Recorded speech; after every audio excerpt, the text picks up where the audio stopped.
ঘটনাটা হয়েছিল 25 তারিখ। 25 তারিখ আমরা সেই অনুষ্ঠানে মিমি চক্রবর্তীকে আমন্ত্রণ জানাই এবং সেই আমন্ত্রণের ভিত্তিতে তার কথা দেওয়া ছিল রাত্রি 9:30-এর মধ্যে আসবে, 10:30 থেকে স্টেজ নেবে এবং 1.5 ঘন্টা পারফর্ম করবে।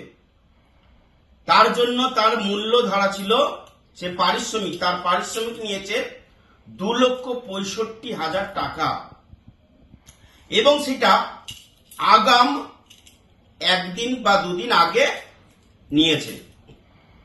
নেয়ার পরে আমরা প্রত্যেকটা মানুষ একটা আশায় থাকি, এটা একজন শিল্পী আসবে, আমরা আশায় থাকি। সেই হিসাবে আমাদের ওখানে যথারীতি আগে অনেক শিল্পীরা এসে তারা নিজেদের প্রোগ্রাম করে চলে গেছে, কিন্তু ম্যাডাম মিমি চক্রবর্তী সে কি করেছে, রাত্রি 11:46-এ স্টেজ নিয়েছে এবং মাত্র 15 মিনিট প্রোগ্রাম করে, অর্থাৎ 12টা পর্যন্ত প্রোগ্রাম করে ওনাকে 12:03 কি 5 নাগাদ আমি স্টেজে উঠে, আমি পাশে দাঁড়িয়েছিলাম, ওনার দুটো গানও হয়েছে, আমি দাঁড়িয়েছিলাম, আমি স্টেজে উঠে পরিষ্কারভাবে আমি হাত জোর করে সবাইকে জানালাম, আপনাদের সবাইকে মিমি চক্রবর্তীকে দেখেছেন, আপনাদের সবাইকে মিমি চক্রবর্তীকে দেখানো হলো, তার গান শুনলেন, খুশি হয়েছেন তো? এখন 12টা ওভার হয়ে গেছে, তাই আমরা এখানে মিমি চক্রবর্তী অনুষ্ঠান শেষ করছি। এই বলে ওনার যে সিকিউরিটি আছে তাদেরকে আমি একটু হাত দেখিয়ে সিকিউরিটিকে বলেছি, ওনার যে সিকিউরিটি আছে তাদের বললাম ওনাকে নিয়ে যান। মিমি চক্রবর্তী সেখানে সবাইকে গুড নাইট এবং থ্যাংক ইউ বলে সে চলে যায় এবং আমাদের কৃতপক্ষ, ক্লাব কৃতপক্ষ যারা আছে, সদস্যরা যারা আছে, তারা সুন্দরভাবে তাকে গাড়িতে সে উঠে যায় এবং সুন্দরভাবেই সে স্টেজেও এসেছিল। তার প্রত্যেকটা ভিডিও ফুটেজ, এভিডেন্স আমার কাছে আছে এবং 12:10-এর পরে কোনো অনুষ্ঠান ওখানে আর হয়নি। উনি সেটা ওনার সেন্টিমেন্টে লাগিয়ে নিল। লাগিয়ে নেওয়ার পরে কিছুক্ষণ পরে আমি যার ইয়েতে এসছে তাদের কাছ থেকে আমি একটা কথা বললাম যে ওনাকে কিন্তু টাকা ফেরত দিতে হবে।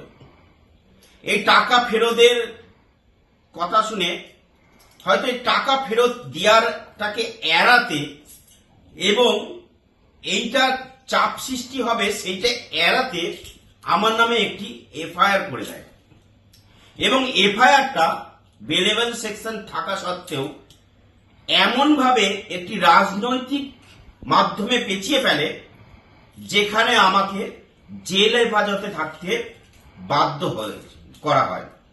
কিন্তু মিমি চক্রবর্তী একটি নোটিশ পাঠিয়েছিল, যে নোটিশটা আমার হাতে এসেছিল, সেখানে স্বীকার করেছে মিমি চক্রবর্তী নিজে 11:20-র সময় ওখানে উপস্থিত হয়।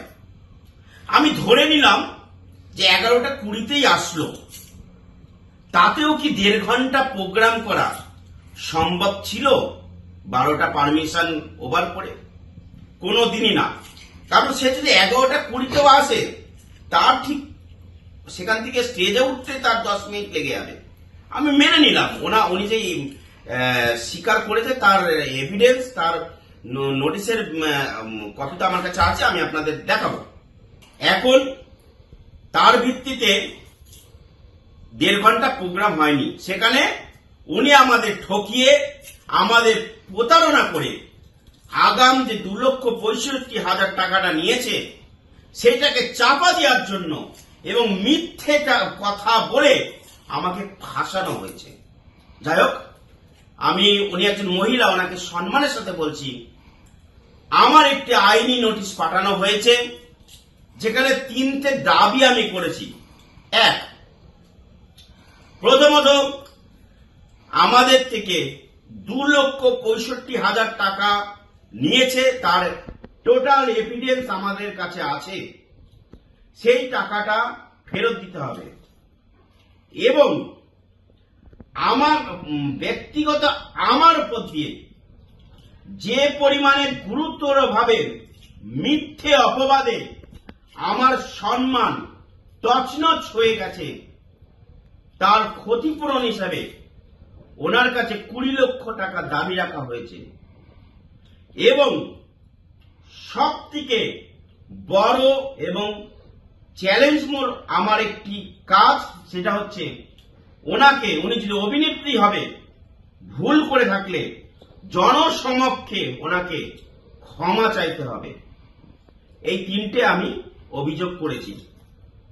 ওনার কাছে নোটিশ গেছে। যদি এর 48 ঘন্টার মধ্যে কোনো রিপোর্ট বা কোনো